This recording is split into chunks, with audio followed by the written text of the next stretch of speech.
You know, when you sit down to meditate, your vibration will rise and doorways to different dimensions will be open to you, and the veil of the universe will be lifted, and you will see Buddha descending down upon you. Like, really?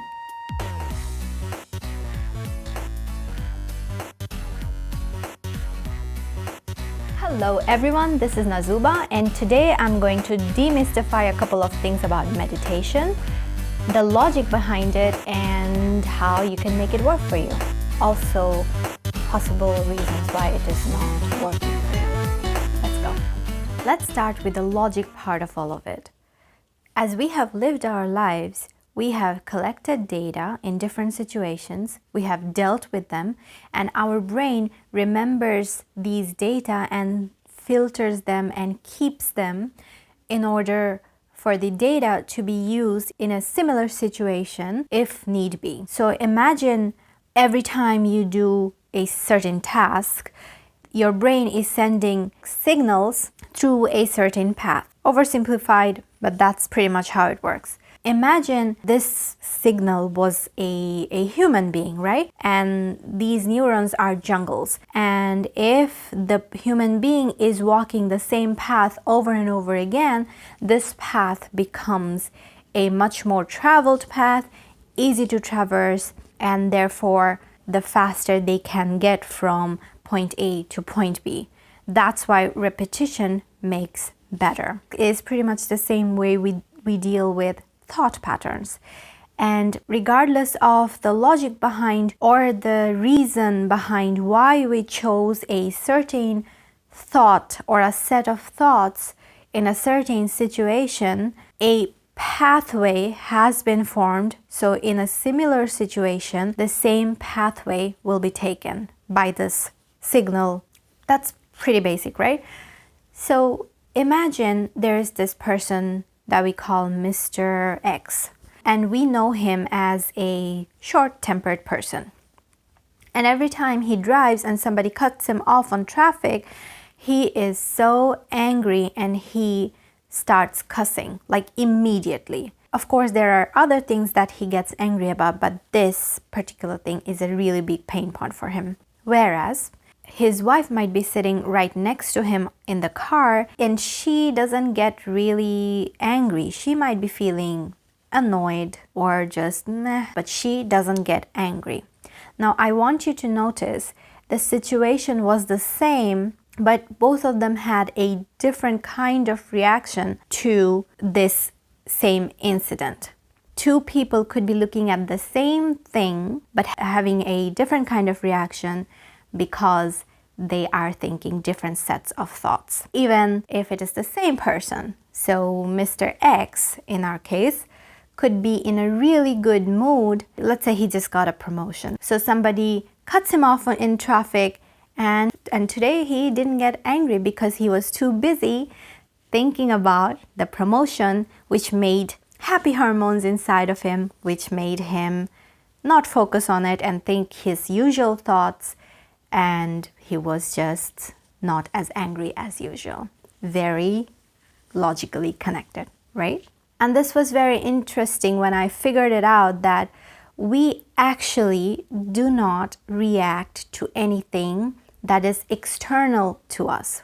We react to something that we are thinking regardless of whatever we are looking at. So every time you think a thought, your body creates a certain set of chemicals which your body then translates as a certain kind of emotion. And the expression of that emotion is what we call reaction. So we're coming backwards. Reaction. This reaction happened because of some chemical release in Mr. X's body.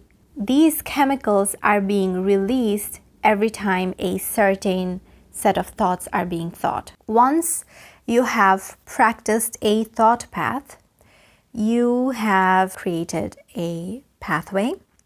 And when you do this over and over again, and when you do this over and over again throughout your life, this becomes a really sophisticated, super fast magnet speed train that your brain just fires up right away and you almost teleport from point A to point B, both of them being emotional set points in terms of thoughts.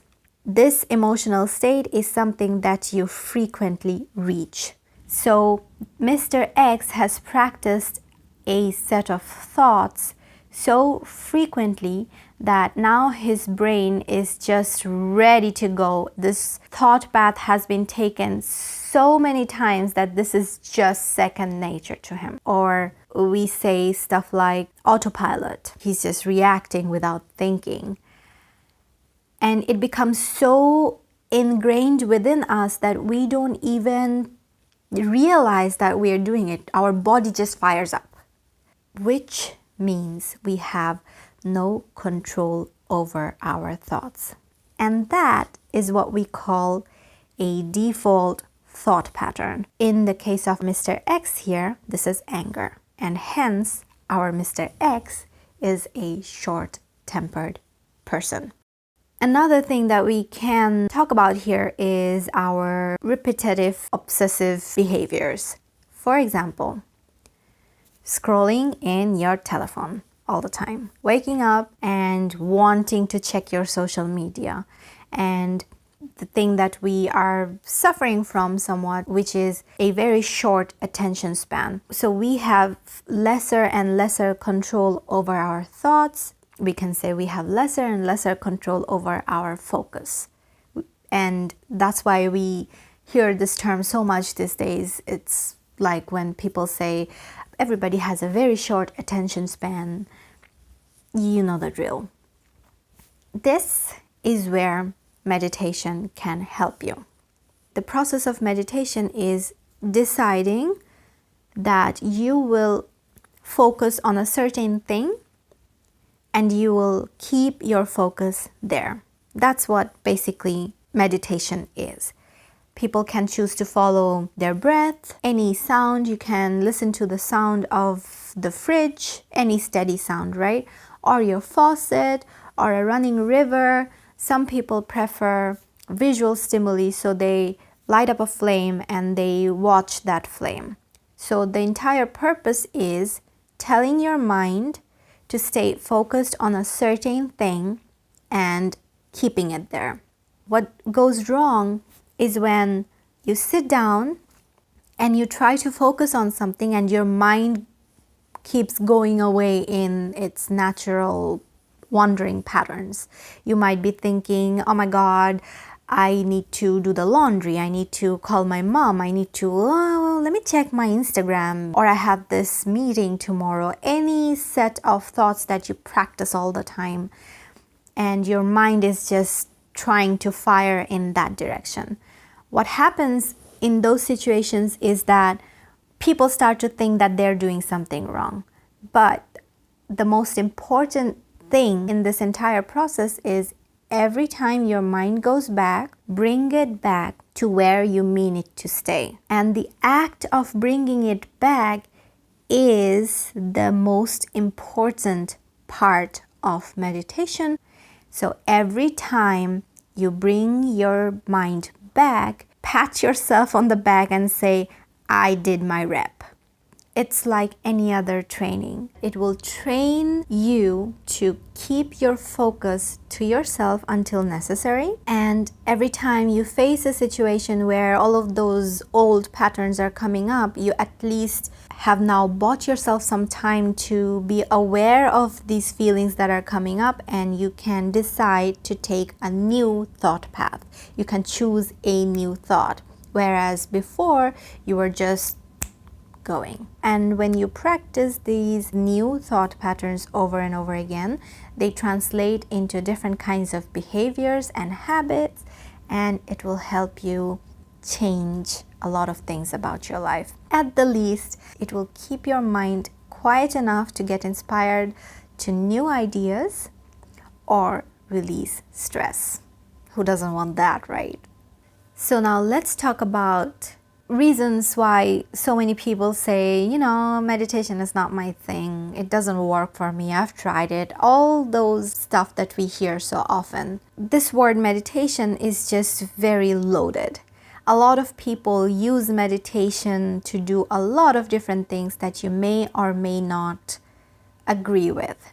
For example, you're a very logical person and you don't really care about or believe in, let's say, the law of attraction and manifesting your own reality with meditation. So the concept or the act of meditation in itself has nothing to do with what other people do with it and what you think of it. It's just a set of thoughts that made you decide a certain thing that you use to get to a certain decision, and it makes you feel whatever it makes you feel. Somebody else might be loving meditation as a way to manifest their realities, and they are in love with it because they have just practiced a different set of thoughts. The pure, honest purpose of meditation is to quiet down your mind for 15 minutes or 20 minutes every day. You don't need to go to a cave. You don't need to do anything fancy. Just listen to the sound of your fridge. Another reason why meditation might not be working for you is if you are trying to use meditation to solve a problem. If you're sitting down thinking about solving a problem, now you're not listening to the sound. Your focus is somewhere else. Be honest and have this simple intention. I am going to focus on this sound or on my breathing, and that's it. It is entirely normal for the mind to wander, so don't get panicked. Don't let anyone tell you you're doing your meditation wrong, or if I have seen Buddha and you haven't seen Buddha and I'm telling you you're doing something wrong, man.